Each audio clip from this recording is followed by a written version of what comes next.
I'd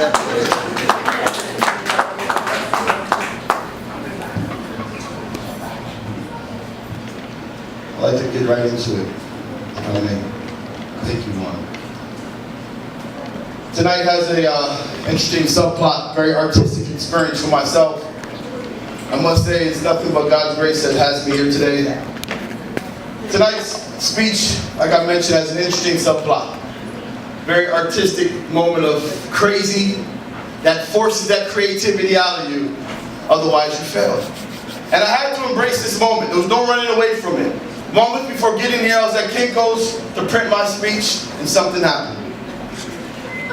As many artists in this room can experience and can share my sentiments of pain. I went to transfer my speech from my phone to my computer, and when I went to copy, the copy looked okay, and then when I went to paste, only one word, brother. One word out of probably 10,000 of them. One word, 3 letters, God. I don't know what part of the speech was there, but that saved my day, my sanity, just to see that word, that rock, that reminder. And then I went to, and if you look at my phone, a couple entries, I went to another screen and did paste again. Maybe it was a screen, maybe it was something above something. Anyways, so I have 2 entries, one that just says God and another one that says God and God, because I tried twice. Like, something's got to be wrong, God. Nevertheless, I was reminded in that moment of a quote from the late, great Frederick Douglass. He says, me and God make a majority. And so I said, you know what? We can do this. So honestly, heading into this moment, I guess I was just a bit overwhelmed, and I was relying on my notes as much as possible. When you just consider my role tonight, first of all, Warren starts off with spectacular. Like, that's pressure I don't need, right? But no, nevertheless, here I am standing in this historical meeting space, right? That just recently got more space. Give it up. Give it up. Because a different book list is not where they are. It's in the hearts, right? Wherever we go is a different book list. But, you know, you take that into consideration, right? What a blessed place to have this event with so many literacy agents of change of today and the future. Then you add in, I'm involved in this 23-year-old famous institution like First Fridays Toronto, which is just amazing. I mean, to get an introduction like that from Warren and to have his mentorship and support for the last 3 years is just I can't put it in words. Then on top of that, I get to give away an honor that has so many incredible members of our community that share that honor, that have shaped our world forever. This award has given me an opportunity to do just as Sankofa reminds us to look back and give back, respect where respect is due. And then on top of that, here I am giving away an award in the name of one of the greatest athletes of all time to one of the greatest artists of our generation tonight. I mean, I think you're on a Robert Small poster, is that correct, Dwayne? Okay, that does it, that seals it, you're a legend. You don't get on that poster unless you're in legendary status. So to honor Jackie Robinson's 7th year anniversary, it's truly a distinct honor to be able to continue his legacy here with these awards. Jackie Robinson was such a brave man, such an athletic person, so confident in his ability that he was bold enough to say that I belong here. My gift belongs on this diamond. I belong playing in this field among these men.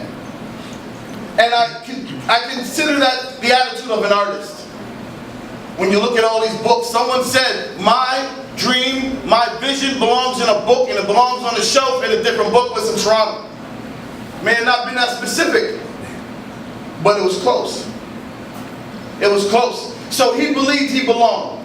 And for all you artists, just like athletes who have to fight off doubt and distractions and despair to reach this point, I must recognize you all. So please put your hands together for yourself, your colleagues. Tonight's decision was not easy at all.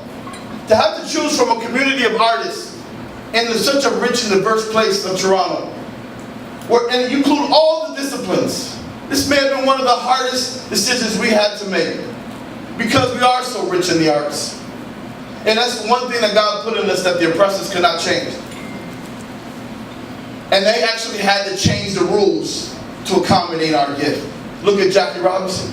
He forced the entire baseball league to adhere to this change. And not only the owners and the players that had to play with him, but now all of a sudden the entire industry around him, every racist that bought a ticket that had to go in and see this colored guy playing in their sport. For every hotel that had to make accommodations because the team coming in had this colored guy. They'll make room for your gift. And if there's one thing we learned from Dwayne Morgan, he has many. And there are many mansions with his stuff in them, in those rooms, no doubt about it.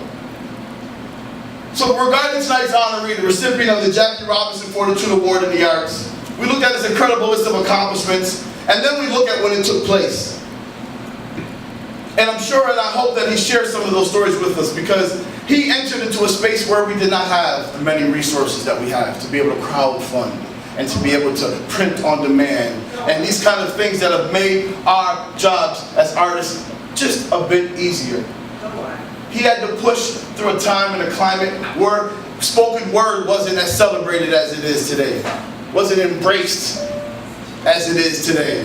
And we can thank him. We can thank him with our applause right now for the changes that he brought to the spoken word industry. Live events for our people. None, very few, can mirror that level of consistency and quality. So tonight, Dwayne Morgan, he's excelled and revolutionized industry upon industry. TV host, poet, writer, performer, producer, entrepreneur, photographer, model. You're handsome, bro. You're handsome. I'm sure you have modeled something, man. And without a question, having to father and be a father and show fathers how to do it.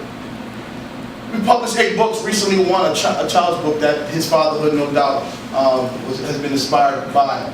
I looked through the books, actually, and 1 out of every 8 belongs to you, Dwayne Morgan. You're serious about it, man. But besides the books, and the books will always and will continue to come out of him, it's his live events that made him more than just an artist, but a curator of the art. That has been an invaluable launch pad, not just for his own work, but for the